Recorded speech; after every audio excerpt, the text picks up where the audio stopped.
Lux presents Hollywood.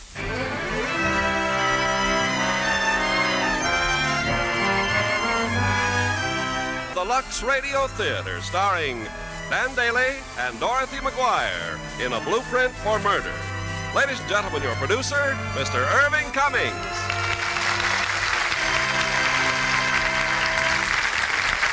Greetings from Hollywood, ladies and gentlemen. Tonight's play, A Blueprint for Murder, is a spine-tingling mystery, the thrilling drama of a romance which was overshadowed by the suspicion of murder. It's the quandary of a young man who suspects that the lovely young widow of his brother may be a diabolical poisoner. And as our stars, we have popular Dan Daly and Dorothy McGuire, creating two unusual roles in this suspenseful motion picture from 20th Century Fox. Now, Act One of A Blueprint for Murder, starring Dan Daly as Cam and Dorothy McGuire as Lynn Cameron.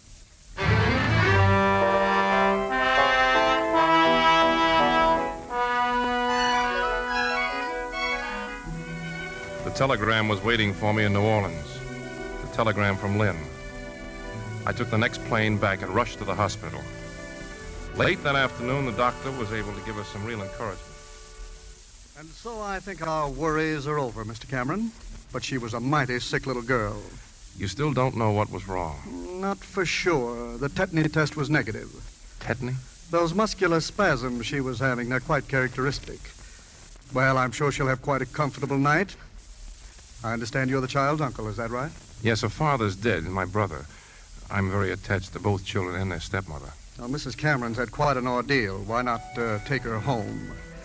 We'll have a special nurse on duty, and if anything at all yes, comes up... I'll try and get her to leave now.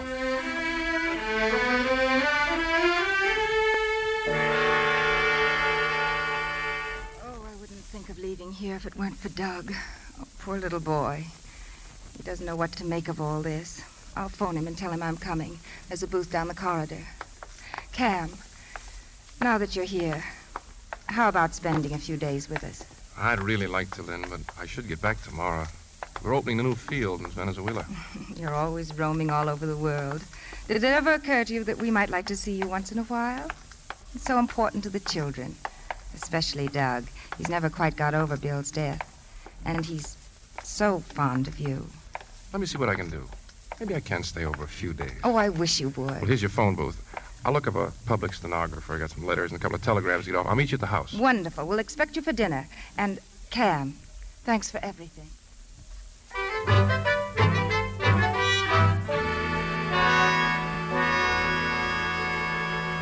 Gosh, Lynn, do I have to go to bed? Can't we play just one more game? It's way past your bedtime, Doug, and tomorrow's school. But Uncle Cam's only going to be here for a few days. And we're going to have fun for those few days, too. How about the ice show tomorrow? Oh, boy. Gee, I wish Polly could go, too. It was awful last night, Uncle Cam. The way she kept yelling, "Don't touch my feet." Yes, I know, but I think we should try and get that out of our minds, Doug. Dad was just like that when he died. Just like that? Well, I'm afraid Doug's letting his imagination run away with him. But he was. All stiff and funny, too. Just the same as Polly. Is that right? Well, there was some similarity, I suppose. But the doctors all agreed that Bill had virus encephalitis. Anyway, there must be a lot of things with the same symptoms. Yes, I suppose so. Have you told Uncle Cam about your baseball team, Doug? Boy, have we got a team. I knocked 2 home runs last week. If we were up in Boston, Slugger, we could see the Red Sox play. Say, how about letting Doug spend the summer with me? Oh, please, Lynn, please. Well, why not? Sounds wonderful. Oh, boy. Let's see. I've still got the sailboat out in the Cape. I ought to take care of the weekends, and during the week, Lynn took us up to Lake George last summer, and I learned a lot about boats, Uncle Cam. Seems to me Lynn's been mighty good to you. She sure has. Well, good night, Uncle Cam. Good night, Doug. Good night, Lynn. Sleep well, dear. And just call if there's anything you want. I will. See you in the morning, Uncle Cam. You've been wonderful. The way you're bringing up those kids. They're nice kids. It hasn't been hard. When their mother died, I thought no one would ever be able to take her place. They really love you, Lynn. I don't see how they can help it. I always thought Bill was a lucky man, and now I'm beginning to realize just how... Oh, excuse me. Hello? Yes. Yes, we'll be right there. Cam, that was Dr. Stevenson at the hospital. Polly? He told us to come right over. She's had a relapse.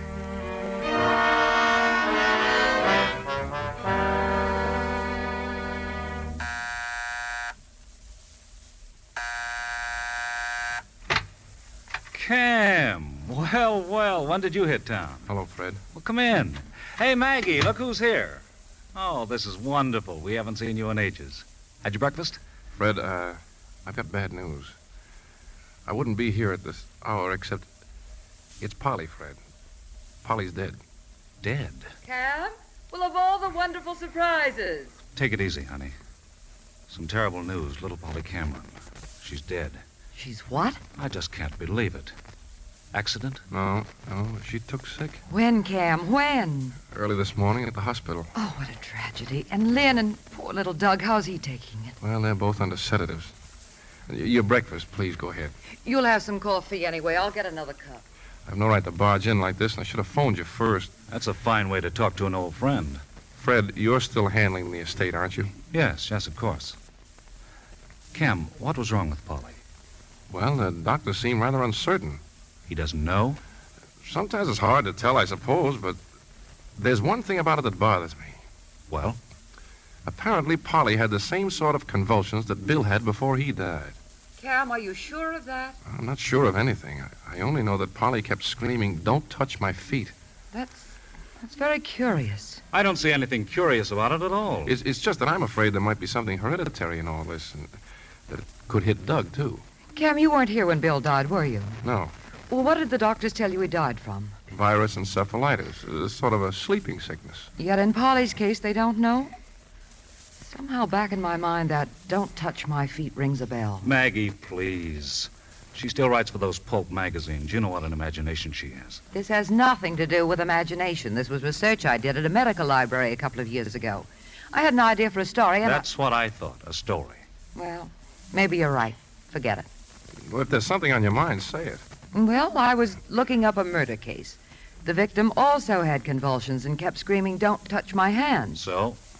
He died of strychnine poisoning. Oh, Maggie, for heaven's sake, how can you even suggest such a thing? I only mean there's a similarity. You know nothing about what's happened, nothing. Maggie, don't you think the doctors would have recognized strychnine? Well, I don't know. They didn't in the case I looked up, and they apparently don't know what killed Polly. Let's see what the encyclopedia says about convulsions. Why do you always have to dramatize everything? You're really going off the deep end, Maggie. Well, look it up if you want to. She sees a man take a pocket knife to sharpen a pencil, and right away she starts building up a murder case. Well, don't both of you jump on me. I only mentioned it as something that should be looked into. Anyway, here it is in the encyclopedia. Let me see it. Well, they list 8 causes. Tetanus.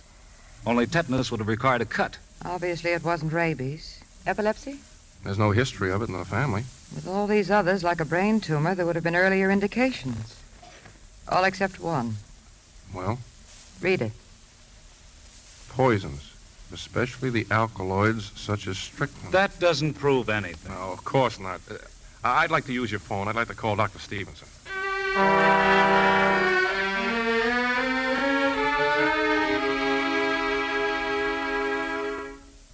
And so we thought of the possibility of strychnine, Doctor. You're serious about this, Mrs. Sargent? I don't mean to be rude, Doctor, but you do admit you don't know what that child died from. Is this your idea, too, Mr. Cameron? I haven't any ideas, Doctor, but you told me it wasn't tetany, and yet that's what you put on the death certificate. Because that's what we were treating the patient for. She responded to the calcium, so we continued it. As a matter of fact, I suggested an autopsy. Oh? Lynn couldn't stand the idea. I agreed, and nothing could be gained by it. Mrs. Sargent, just how do you think the child got the poison? I don't know, of course, but I don't see how it could have been accidental. I hope you realize what you're saying. Meanwhile, Mr. Cameron, I'm afraid I don't want any part of all this. I'm sorry I ever mentioned it. Come on, Cam, let's go. Thank you for seeing us. You're quite welcome, Mr. Cameron. Who could have done it, Maggie? Who? Oh? Several people. For instance? For instance, Lynn. Good day, Dr. Stevenson. Maggie, what's got into you making a crazy crack like that about Lynn? Now, doggone it, I'm getting mad. I only said it was possible she could have done it, and it is. You've got her all wrong. She certainly made Bill a good wife. He was very happy with her. Do you plan to stay on? Till the end of the week. Just 3 or 4 days, huh? Can I drive you anywhere? No, thanks. Think it over, Cam. It sounds ridiculous, I know. But is it? Say hello to Fred. I'll see you both in a day or two.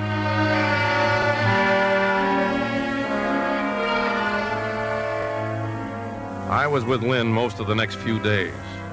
More and more, I realized what a wonderful person she was. Her warmth and affection for Doug helped so much to soften the blow of his sister's death. Never did Maggie's suspicions seem more fantastic than now. Must you really leave tomorrow, Cam?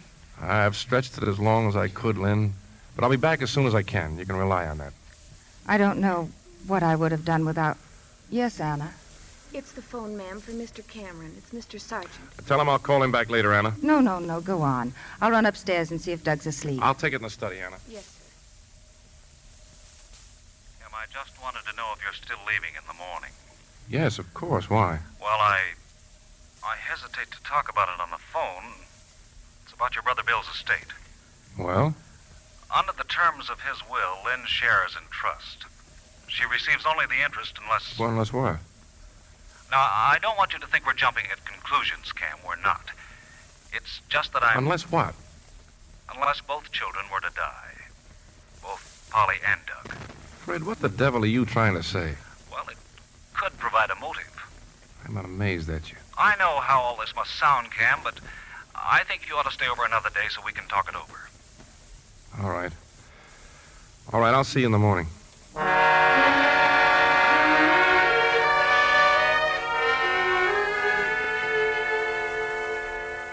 Cam? Anything wrong? Wrong? Oh, no. Fred just called to say goodbye. Oh, I hate that word. I told him he was being premature, and I've decided to stay a day or two longer. That is, if it's all right with you. You know it is. Was Doug all right? Oh, yes, thank goodness. I'm worried about him. He doesn't look at all well. It's been the same for him as for the rest of us. Such a terrible shock. No, but Doug hasn't been looking well for weeks. I'm thinking of taking him out of school, Cam. Maybe a trip to Europe. Why? Well, he needs a change. Everything here only reminds him of his father and Polly. And it'd be good for me, too. How long would you be away? Oh, I don't know. Maybe a year or so. That long? Might be very good for him. Visiting all the little out-of-the-way places and just taking it easy. I'm not worried about his schoolwork. He's such a bright boy. We could take some sort of study schedule with us, and in that way it could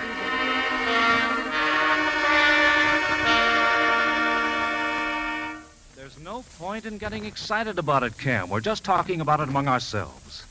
But I can't close my eyes to the fact that Lynn did have a motive.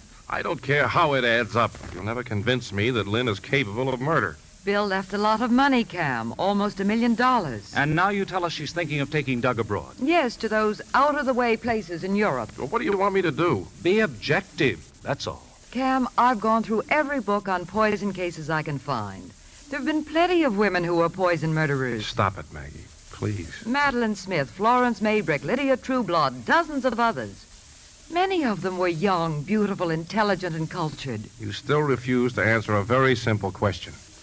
If it was strychnine that killed Polly, why didn't the doctors recognize it? Because they weren't looking for it. Here's the dope on lots of famous poison cases. Not in one instance did a doctor call the turn based on medical diagnosis. You just can't dismiss it as impossible, that's all. At least I can't. And here's something else you might look over. This happened in Philadelphia. More than 100 people killed by arsenic before even one of the cases was suspected. Yet that's the only case reported in Philadelphia in the last 20 years. All right. How do they account for it? Because there are so many diseases, apparently, that simulate poison symptoms.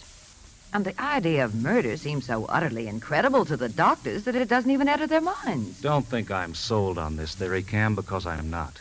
Too many things don't make sense. If Lynn were guilty, for example, she'd have had Polly's body cremated. Lynn did want Polly cremated. I talked her out of it. Bill wouldn't have wanted it. I see. I didn't know. Then Polly could have been poisoned. Cam, we just can't dismiss this lightly. Well, I can and I will. And if Doug should also die, Cam, then what? Doug, Would you ever be able to forgive yourself? you're a lawyer. What do you suggest? I'm afraid there's only one thing to do. Talk to the police. Get a court order for an autopsy. All right. Let's get it over with.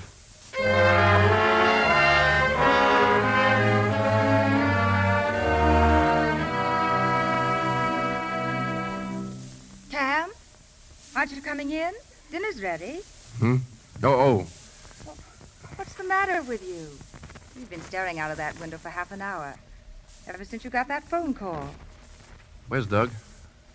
I told you he's having dinner at his friend's down the street. Lynn, I've got to talk to you. Well, can't it wait until after dinner? No, it can't wait any longer. Lynn, I don't know how to begin. That phone call before, it was about Polly. Polly was poisoned. Poisoned?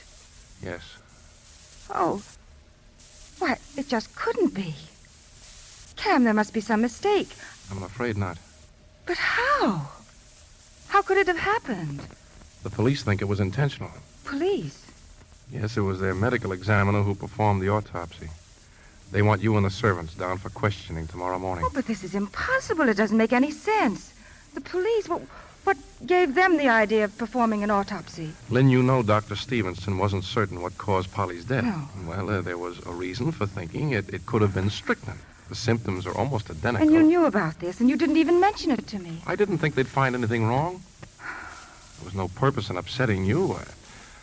I know it's miserable being dragged down to the police for a lot of stupid questions. Well, that can't be helped, but there's one fact we can't get away from. If Polly was poisoned, then somebody did it. And it's up to us to find that somebody. Yes, Lynn. I'll need your help more than ever now. I'll be here. Thank you.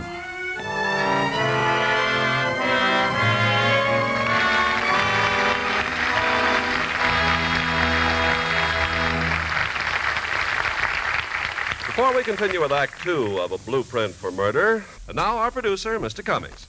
Act 2 of A Blueprint for Murder, starring Dorothy McGuire as Lynn and Dan Daly as Cam.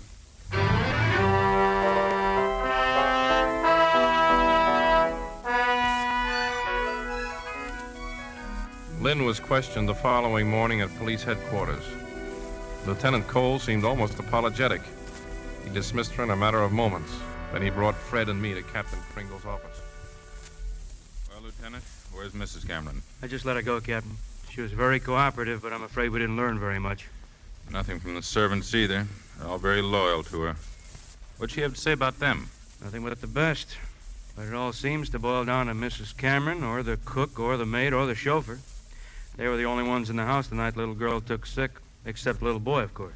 They had dinner at 7 o'clock. Polly took sick about 11:30, and no one admits giving her anything to eat in the meantime. Yet strychnine would have started to work in half an hour or so. Well, that's about it, I suppose. You don't sound very hopeful, do you?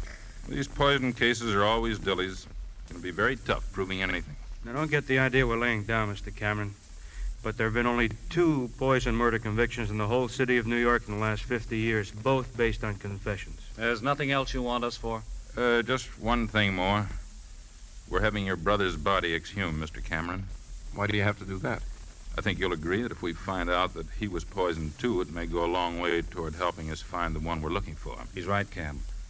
You start on a case like this, and you never know where it's going to lead. We'll be in touch with you, Mr. Cameron. Thank you. Fred, where will you be late this afternoon? Maggie and I? Well, we're meeting for cocktails at the plaza. Any chance of joining us? Not for cocktails. But I may want to see you. Why? Well, I may have something. I may need some advice.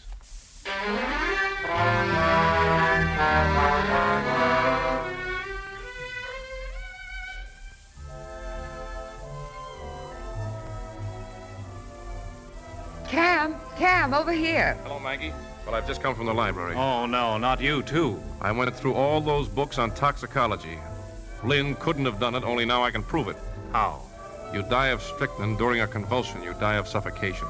Well, what does that mean? It means that somebody gave Polly a second dose in the hospital. In the hospital? She was getting better. How could convulsions start all over again nearly 20 hours later? I never thought of that. No, and neither did the police or anyone else. Besides, I called the medical examiner, and he had to agree. Well, of course, in all the strychnine cases we looked up, they either died in a few hours or they got well. And it proves that Lynn is absolutely innocent. But how could the hospital have given Polly strychnine? By mistake? That's what I've got to find out. I'm seeing Dr. Stevenson again in the morning.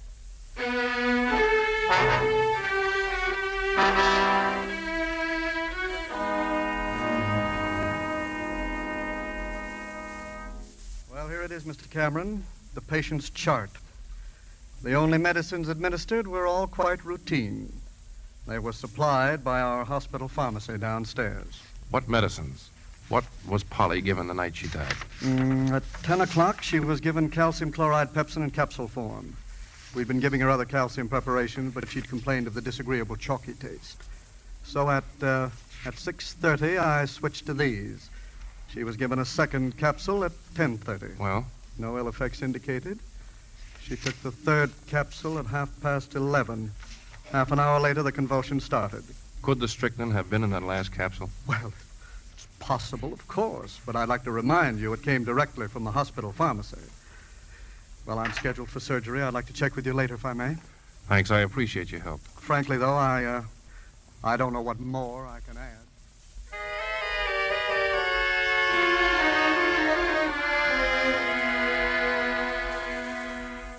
Mr. Cameron, you wanted to see me? I'm Miss Brownell. The supervisor said you're the nurse who was on duty here the night my niece died. Oh, yes, and I can't tell you how sorry. Do you recall Dr. Stevenson asking you to have a prescription filled about 6:30?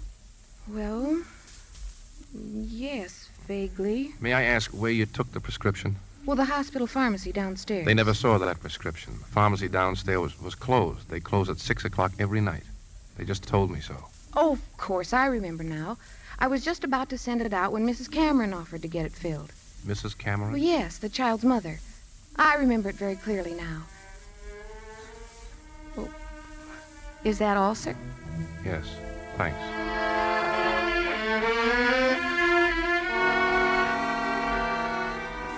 But that wasn't all.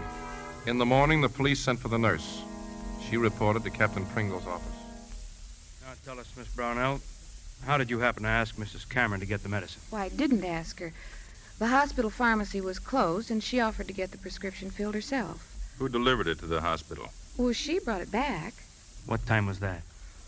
Oh, I imagine about 7:30. The capsules were in a bottle? Yes. The bottle was sealed? No. No, it was just an ordinary bottle cap. And it would have been possible for someone to have tampered with the capsules without you knowing about it, huh? Well, yes, I suppose so. That'll be all, Miss Brownell. Thank you very much for coming here. Not at all. Goodbye. Who's next? Miss Cameron's chauffeur, a fellow named Wheeler. Okay, bring him in. Now then, Wheeler, you say Mrs. Cameron left the hospital just after 6:30 and you drove her to that drugstore. Yes, sir. What time did you return to the hospital? Oh, about 7:30, a little earlier, maybe. How long did it take to get it filled? 10 minutes, maybe. Then you should have been back at the hospital long before 7:30. Well, on our way back, Mrs. Cameron stopped off at her apartment. Oh? Why? She didn't say. How long was she there? Not very long. A few minutes. You remember if she had the bottle with her when she went up to her apartment? Well, she must have. She put it in her purse. You're positive? Yes, sir. That's all, Wheeler. You can leave now. Thanks. Yes. Well, you've seen the nurse, the chauffeur, the cook, and the maid. Only where are we? Who's waiting in your office? Mrs. Cameron, brother-in-law, that lawyer, sergeant, and sergeant's wife. Okay, we'll talk to Mrs. Cameron. We better have a stenographer in here. That sounds encouraging. I can dream, can't I? Please sit down, Mrs. Cameron. Oh, you don't mind if the stenographer takes some notes? No, not at all, Lieutenant. I want to cooperate fully. Well, first of all, Mrs. Cameron, the nurse at the hospital tells us you offered to get that prescription filled. That's right, I did. But instead of returning to the hospital, you went home. Yes, Why'd you go there, Mrs. Cameron? to pick up some things for Polly. What things? Comb, brush, toothpaste, things like that. The night before, there wasn't time to think of anything except getting the child to the hospital. Yes, of course. How long would you say you remained in your apartment? Only a few minutes. Did you open the bottle containing the capsules? No, why should I? Then you had the chauffeur drive you back to the hospital where you handed the medicine to the nurse. Is that right? Exactly. You admit handing the medicine to the nurse. Admit, that's a strange word. You realize, Mrs. Cameron, that the fatal dose was definitely administered at the hospital. That's been proved. So I understand. Well, our next step is to find out who was responsible. You and Mr. Cameron were the only visitors? That's right. You and the hospital attendants were always present while Mr. Cameron was there. I know. So that rules him out. And there was always someone present while I was there. Nevertheless, the poison was somehow slipped into the calcium capsule, and all the medicine came directly from the hospital pharmacy except the bottle you gave the nurse. Now, this bottle was in your possession when you stopped off at your apartment. This gave you the opportunity to put the poison into the capsules. What's more, Mrs. Cameron, you're the one person with a motive. I'm sure you must realize what you're saying. Yes, I do. The death of the 2 children would make you a very wealthy woman. You wanted the child cremated. You opposed an autopsy, though there was doubt as to the cause of the child's death, and Dr. Stevenson requested it. You think I did this thing? That I killed Polly? It's beginning to look that way, Mrs. Cameron. I love that child as if she were my own. I couldn't have done it. I couldn't. Well, that'll be all for now, Mrs. Cameron. If you'll just wait in the other room, please. I'd like to speak with my brother-in-law. That's where you'll find him. I'd like to speak with him alone. Very well, Mrs. Cameron. Just come with me.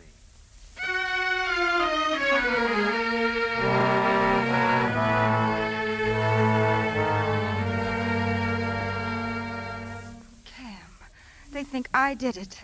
They think I killed Polly. Yes, I know. Oh, I'm trying to keep calm. But I mustn't get unnerved. I don't know how much longer I can keep this up. But I must. I must. Lynn. If things should go against me, Cam, what about Doug? From the way they talked, I may be held over for a trial or something. Well, yes, I suppose Cam, so. if it does happen, will you take Doug until it's all over? Of course I will. And try not to let him ever hear about this. He mustn't know.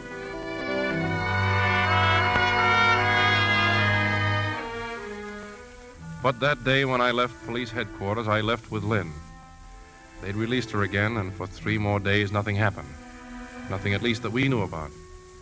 But they were very full days for the police.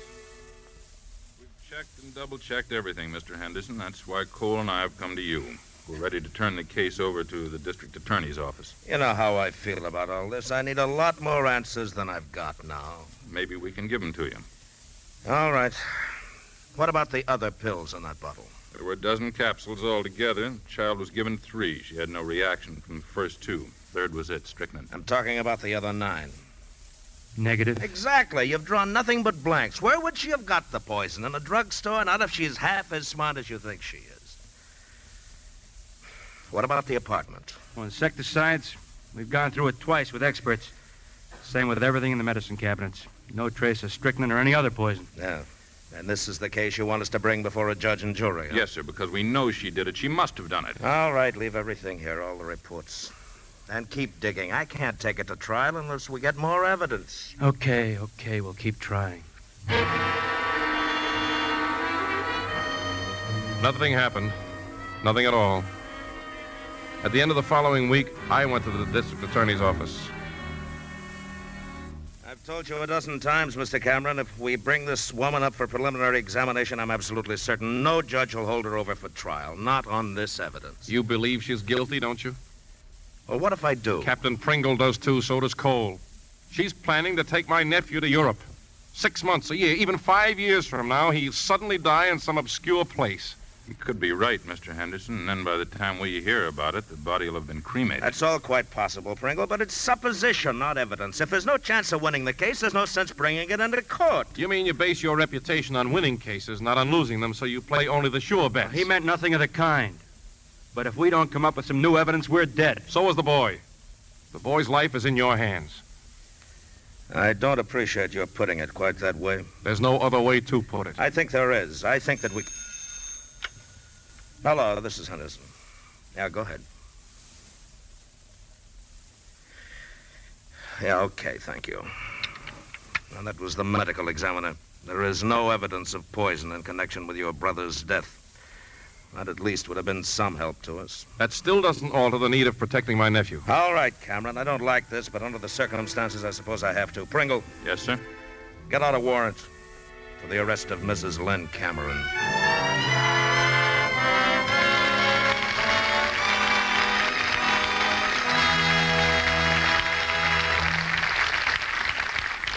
The final act of A Blueprint for Murder in a moment.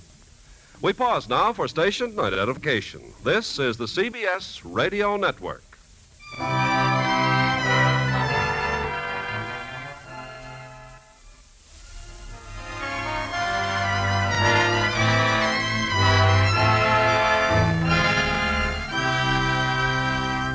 The curtain rises on Act 3 of A Blueprint for Murder, starring Dorothy McGuire as Lynn and Dan Daly as Cam.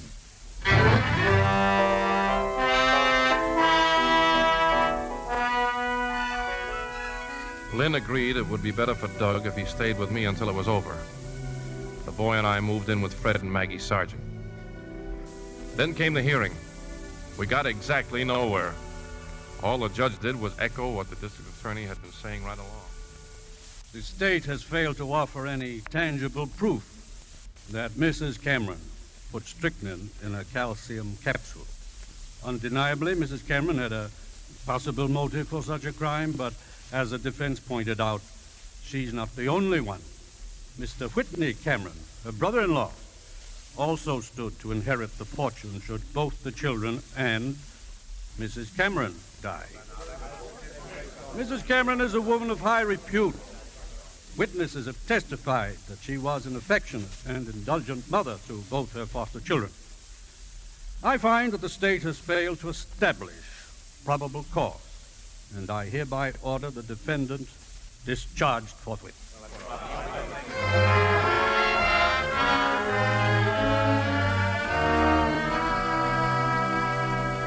Well, I guess that's that, Mr. Cameron. We're licked, unless we can find new evidence. You spoke to her a few minutes ago, just before she left the courtroom. What'd she say?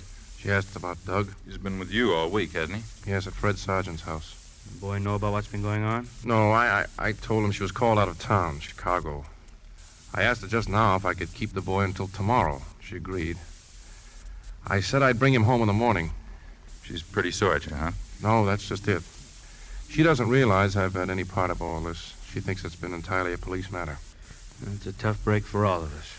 I can't leave that boy in her hands. I've got to get him away, and I've only got until tomorrow. Well, just don't you do anything foolish, Mr. Cameron. Don't you do anything you'll be sorry for. The way things stand, the boy belongs with her. She has legal custody. Legal custody so she can poison him, too?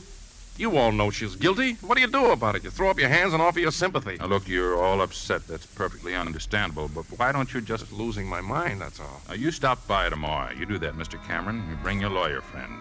Maybe we can figure something out.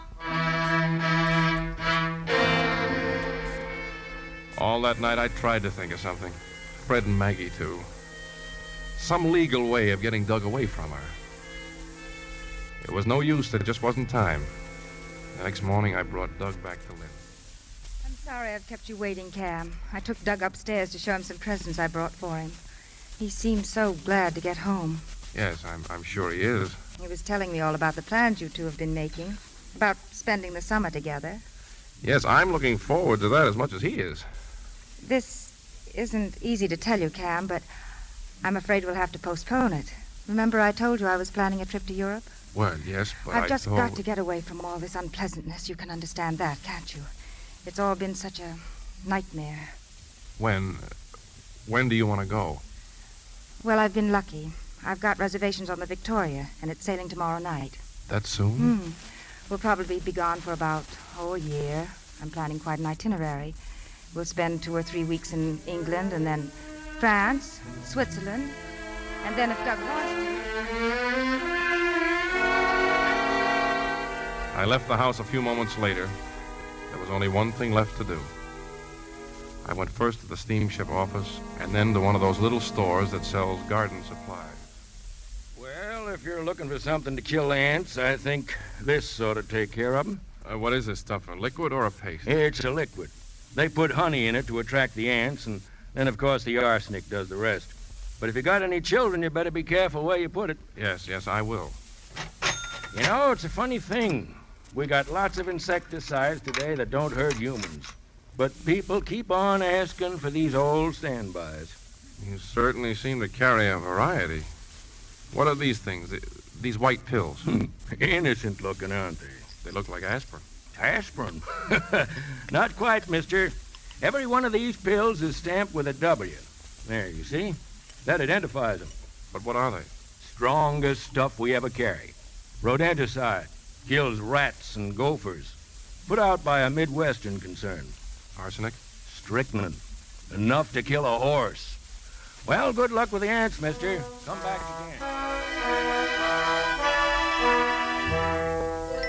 When the Victoria sailed the following night, I was aboard.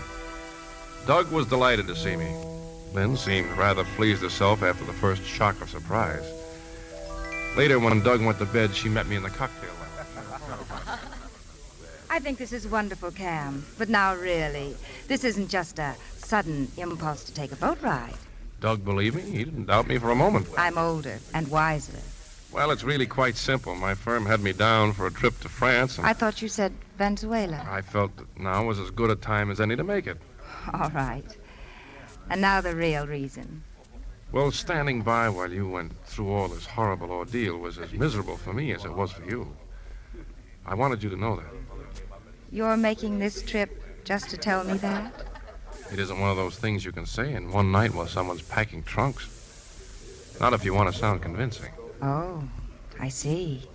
Still don't believe me, huh? You're a hard woman. And when did you decide to come along? When you first told me you were going to Europe. Why then? Because that was the moment when I realized how much I'd miss you. I wish I could believe that. No, I take it back. I want to believe you, Cam. And I do. I do.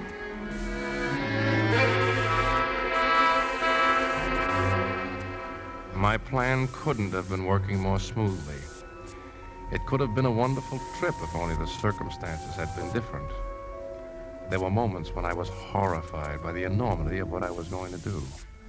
And those terrible moments of doubt when I'd wonder if Lynn weren't innocent. But at the bottom of everything was the overwhelming fact that Polly had been murdered. It was our last night at sea. My time had finally run out. Where's Lynn, Uncle Cam? She's waiting for me out on deck, Doug. I told her I wanted to come down and say goodnight to you. There's a big dance in the ballroom, huh?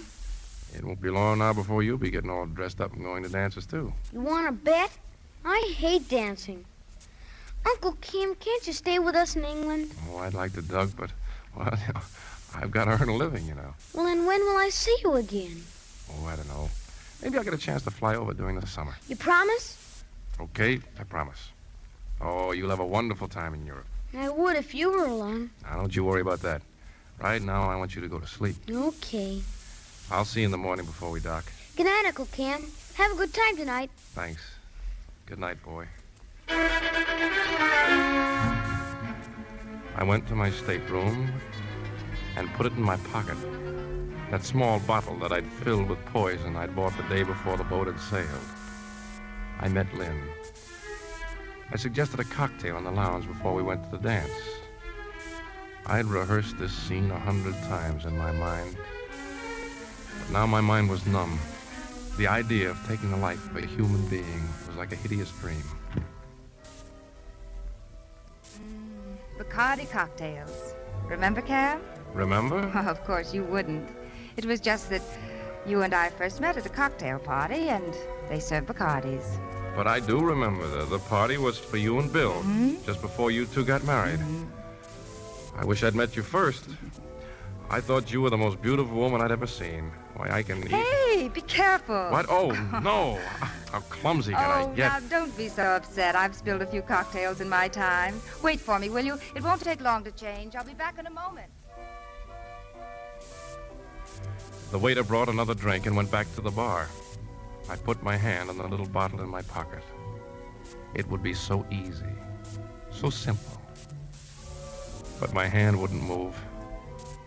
It was as if it belonged to someone else. I'd have to find another opportunity later tonight. But suppose I was wrong. But Fred agreed, and Maggie, the DA, the police, all of them agreed. Only Lynn could have done it. If I could just be certain. Lynn was back now. We drank our cocktails and went to the dance. It went on and on as if it would never end, and then suddenly... Oh, no. No, what? Oh, can't you hear Old Lang Syne, silly? Means the end of the dance. The end of the voyage. And it's been wonderful. Feel like walking? How about a turn or two around the deck? I'd love to. I'd better have a wrap, though, hadn't I? Yes, you'd better. Give me a key. I'll get your coat. I knew then that I just couldn't go through with it. Out on deck, I took the bottle from my pocket and dropped it into the water. I picked up a wrap in her stateroom, and then as I was leaving, my eye caught the bright array of fancy bottles on her dressing table. Perfume, lotions. It seems crazy, but somehow I sensed an association between those bottles and the one I had thrown away. I stood there looking at them. They weren't all cosmetics. There were others, too. Neatly arranged in a little traveling kit. Medicines, things for first aid, and a bottle of aspirin. Suddenly, I was back in the store, and the clerk was talking to me. Aspirin? Not quite, mister. Strongest stuff we carry. Enough to kill a horse. I opened the bottle and dumped out the pills. They were all aspirin. All except 3. 3 pills, just a little different from any of the others. And stamped with a W.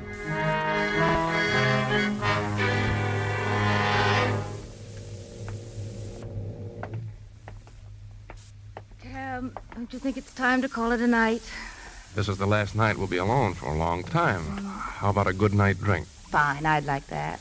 Your stateroom's closer than mine. Let's go in and I'll order something from the bar. You're not drinking. What's the matter, Cam? Nothing really. Just the unhappy thought that it's all over. Oh, the trip. I'm sorry it's over, too. But now tell me something, and I want the truth. Why did you really take this boat? You know why? I know the reason you gave me. It's all very flattering. But it's a little difficult to believe. Why? Oh, I don't know. Of course, you are the sort of man who might do crazy, impulsive things. Like going to Europe so I could be with you for 5 days? Yes. Cam. Your hand's shaking. What is it? It's nothing. Nothing's wrong. You know something? This drink tastes funny. It's bitter. Really? Let me see. Mine seems all right. It's just my imagination, I suppose. No. No, not your imagination, Lynn. A few minutes ago, when I was in here getting your wrap, I found a bottle of aspirin over there. Oh? 3 of the tablets in the bottle were different from the others. They had a W on them, Lynn. That's the trademark of a tablet containing strychnine. Cam, for heaven's sakes. Why were those pills different from the others? Because they were another brand. But I refused to go through all that again. Yet they were in the same bottle. Well, why not? I'd been taking another kind of aspirin. I had a few left over, so I put them in a new bottle to save space. Is that so unusual? Lynn, the W is the trademark of a poison. Ah, so that's the real reason you came on this trip. You were behind all those ridiculous accusations from the start. You still say they were just aspirin? Of course they are. That's good. I'm relieved. I'm very relieved. Why? Because that's why your drink tastes a little peculiar. I put one of those pills in your cocktail, and you've just taken it. I don't think we have anything more to discuss. Ever. Get out, Cam. Just a moment, please. Who are you? My name's Connolly, Mrs. Cameron. I'm ship's detective. Mr. Cameron sent for me as a witness. You've been listening to us. Yeah. As a witness. So that's what you've been expecting. An hysterical admission that the pill contains strychnine. You never give up, do you, Cam? Well, I'm sorry to disappoint you. The tablet was harmless. Mr. Cameron, seems you've made a very unfortunate mistake. If you'll excuse me, I'd like to leave. This sort of thing's getting to be a habit with him, Mr. Conley. Connolly, wait a minute. Look at your watch, Lynn. It's been almost 5 minutes since you took that drink.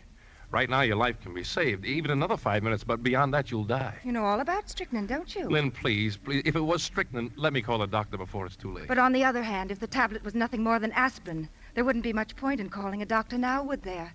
And if I were to admit that it did contain strychnine, there still wouldn't be any sense in phoning for a doctor.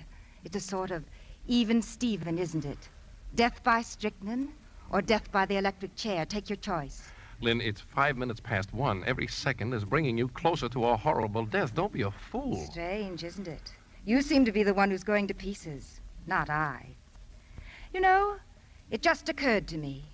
If I should die, you're the one who'll be facing the electric chair. Or hadn't you thought of that? It must take nerve to kill someone, Cam, to sit by and watch someone die. How would you like to have a death on your conscience? My death. This is too much for me. Now, did you or did you not give this woman strychnine?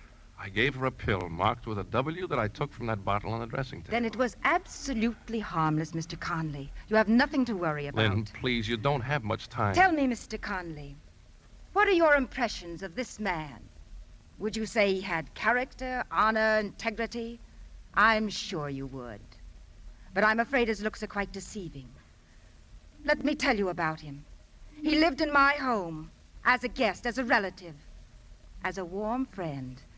But all the while he was accepting my hospitality, he was taking everything I said, every incident that occurred, and was conniving to build up a case against me.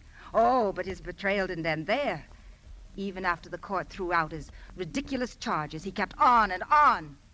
But this last attempt, this is the most contemptible of all. You must really be proud of yourself, Cam.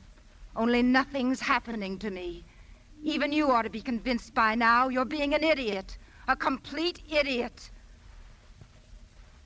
You were there with me the night that Polly died. You heard her screams. You saw the horrible agony she went through.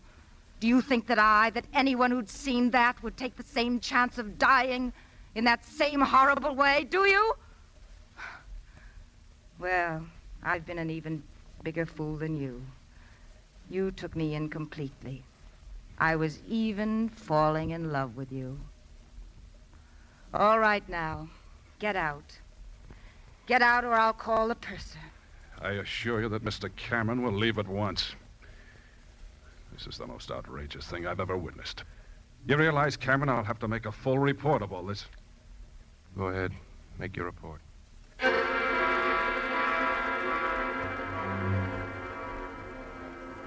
I went to my stateroom. I must have been sane. Blindly insane. How could I have been so wrong? Apparently, Polly's death was due to one of those impossible accidents that couldn't happen but did. 1,000,000 to 1 shot. A mistake by a careless clerk in a drugstore. I was horror-stricken at the thought that it was only by the merest chance that I hadn't murdered her. What a mess. What a complete, miserable mess I've made of everything. I wondered if I... Cameron, come along, hurry. You're wanted in the surgeon's office right away.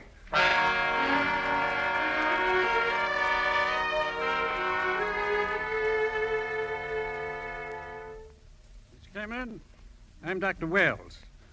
Mrs. Cameron is inside. Another few moments, and it would have been too late. She phoned Dr. Wells as soon as we left. Doctor, she live? Yes, Mr. Cameron. She'll live.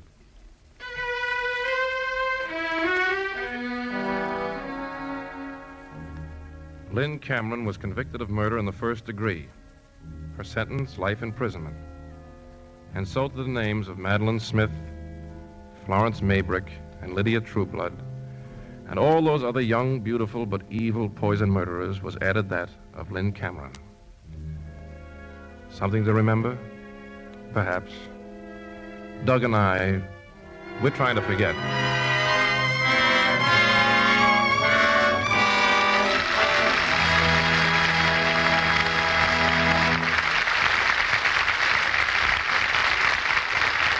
Our stars will return in a moment. Now, here's Mr. Cummings with our stars. Please step forward, Dan Daly and Dorothy McGuire.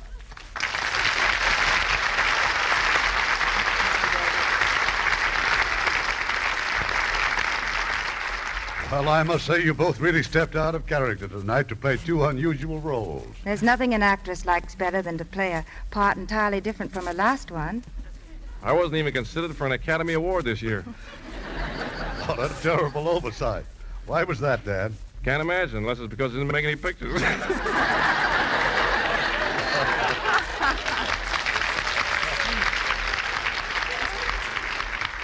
Well, I'll tell you what you do. You find a fountain, and you throw in a coin and make a wish. Now, where is he going to find a fountain around here? Never mind that. Where am I going to find a coin? I haven't been working. Well, it isn't the money, Irving. I just missed the love scenes. Good night. Good night, and all our thanks.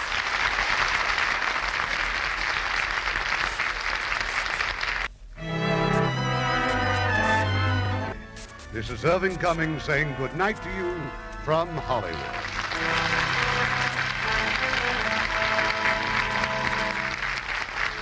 Heard in our cast tonight were Yvonne Patey as Maggie, Fred Mackay as Fred, Harry Scher as Doug, Jonathan Hole as Dr. Stevenson, Barney Phillips as Captain Detective Pringle, Jack Crucian as Lieutenant Detective Cole, William Conrad as the District Attorney, Joyce McCluskey as the nurse, Herb Butterfield as the judge, and Jimmy Eagles, Charlie Seal, John Larch, and Eddie Marr. Our radio play was adapted by S.H. Barnett, and our music was composed and directed by Rudy Schrager.